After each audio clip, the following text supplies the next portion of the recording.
不到4万收的车要花2万多做整备。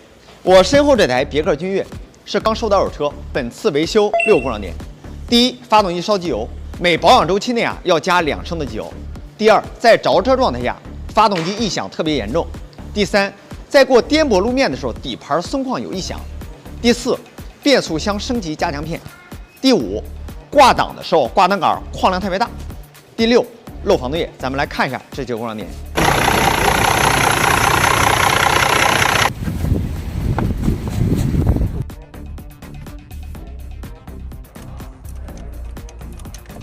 烧机油，做发动机大修，正时异响，更换正时组件就可以解决。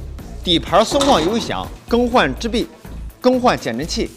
在挂档的时候挂档杆框量特别大，是挂档拉线的胶套老化脱落导致的。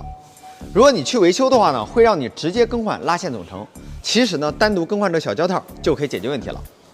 漏防冻液是水泵的水封老化导致的，更换水泵就可以解决。